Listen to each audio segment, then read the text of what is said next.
Magandang araw mga kaibigan. Bigyan natin ngayon ng reaction opinion itong post ni Attorney Vic Rodriguez. Ang title niya is Trump aka Duterte. Nagmura po si President Trump sa galit sa nangyayaring kaguluhan sa Middle East. Sabi niya, ito, bago natin pakinggan yung pagmumura ni President Trump, ito, pakinggan muna natin bago yung post niya. No? Ito ang pagmumura. That have been fighting so long and so hard that they don't know what the fuck they're doing. Do you understand that? Basically, have two countries that have been fighting so long and so hard that they don't know what the fuck they're doing. Do you understand that?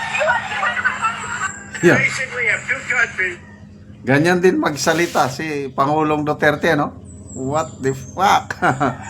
So, I don't know kung sino yung mga countries na pinapatamaan niya na lumalaban. Kailan hindi nila alam ano yung nilalabanan nila.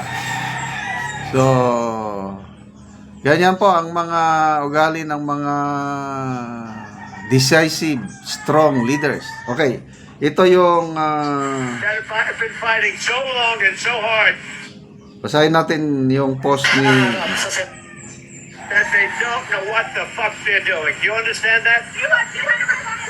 Basically, sabi ni Attorney Rodriguez, bakit tahimik?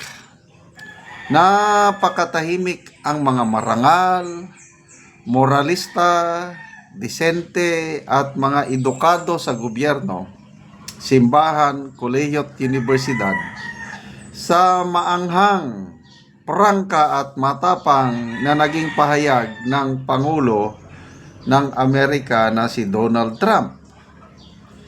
Nasa bingit na tayo ng World War III. Abala pa rin ang Marcos administration sa political persecution ng mga kritiko at impeachment laban kay Vice Presidente Sara Duterte. Kailan kaya magiging abala ang pamahalaan upang tugunan ang mga mahalagang usaping panlipunan tulad ng kahirapan, kagutuman, korupsyon, kriminalidad, droga at inflation? Yun ang tanong. So, delikado itong kalagayan natin ngayon, itong nangyayari sa Iran at Israel. Apektado tayo. So anong pinagtutuunan ng gobyerno ngayon? Duterte pa rin. Okay, magbasa lang tayo sa mga comments ha. Sabi ni Tata, walang silbi ang presidente administration ngayon. Renzi Selling, I really like the way he speak straightforward like Mr. Rodrigo Duterte.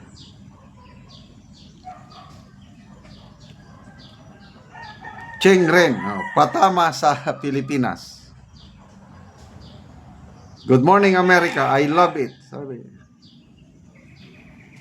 Okay, so speaking of President Trump, kahapon, nagsimula ata, meron silang NATO summit sa The Hague, Netherlands.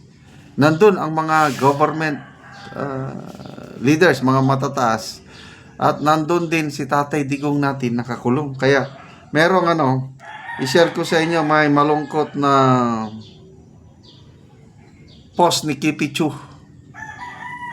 na maalala kaya nila si Tatay Digong natin na nakakulong. Sabi ni Kipi Chu,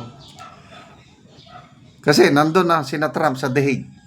Especially painful that PRRD's old colleagues are in The Hague now for a summit and he's there detained when majority of his countrymen appreciated what he did for his country.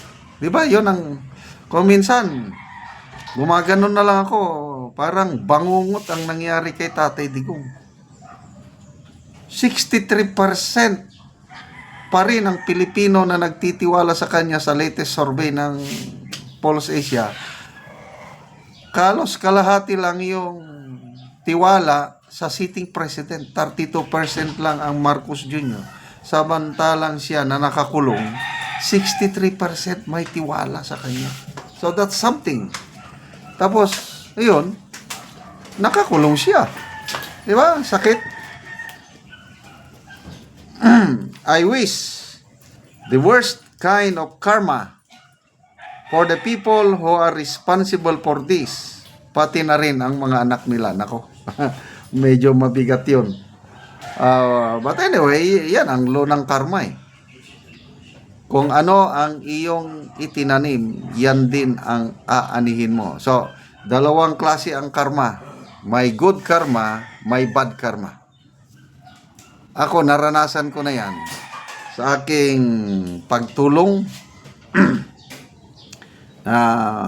Bigla na lang ako dahil habang tumutulong ako, nakikita ko, ako naman natutulungan. Nung una, gumagawa ako ng masama nung kabataan ko pa. Nako, grabe ang masamang balos. Yung babalik at babalik. Kasi, talagang whatever you sow, you reap. Kaya, itong gumawa nito kay Tatay Digong, gustuhin man nila hindi, darating at darating ang karma, bad karma sa buhay nila. Champs AK, sabi niya, the people behind his kidnapping will face the generational curse, meaning passed down through their families over multiple generations. Ang gaba dili magsaba. Ako, unti-unti ko nang pinapaliwanag sa aking, of course, kaming mga may edad na sa pamilya namin. Galit kami sa nangyari kay Tatay Digong at alam namin kung sino yung gumawa. So, ito ngayon, ipapasa namin sa aming mga anak, sa mga apo. Yun na yung generational, kung sino yung mga kagagawan na may kagagawan, kung sino pa ang presidente na nakagawa ng maganda sa bansa, siya pa ang nagdurusa ngayon. Ngayon, pumapayat na siya. I don't know kung kailan siya makalabas sa kulungan. Kaya ituloy po natin ang pagdarasal na sana yung petition for interim release ni PRRD sa tulong ng Diyos ay maaprubahan para makalabas na ang ating minamahal na Tatay Digong. Okay, salamat mga kaibigan sa inyong pagsubaybay sa ating channel. Nakakatulong kayo ng malaki sa tribong Talandig ng Bukidnon dahil ang sweldo natin sa channel na ito is pantulong natin sa tribo. Sa ngayon, namimigay tayo ng mga yero at pako para makapagpatayo ng mas maayos na tirahan ang tribong Talandig. Panoorin ninyo ang video na ito. Ano pwede naman ang gaya yung tampo doon.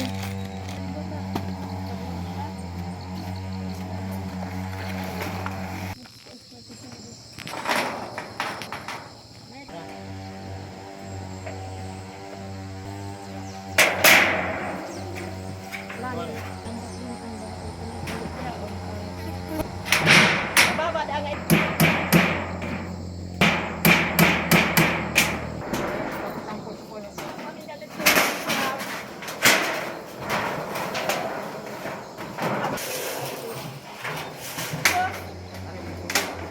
ug karon nindot tagid kaayo tan-awon ang balay ilang ante. So ila na gyud na atop ang gihatag sila nga yero.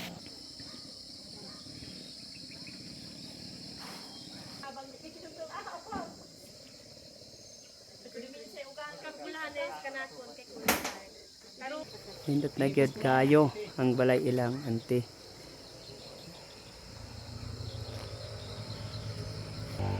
Salamat kayo sir sa imong pagtabang labi na sa Ginoo nga gigiyahan ka sa Ginoo nga mutabang ka.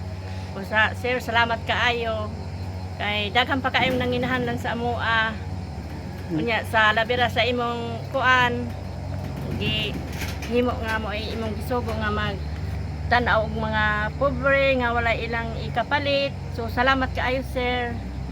Daghang pagid kaayo sir ang nanginahanglan dinhi sa among barangay. So diara ko kutob sir. Salamat kaayo sa Ginoo ra gid magbalo sa imong ha. Salamat kayo ante.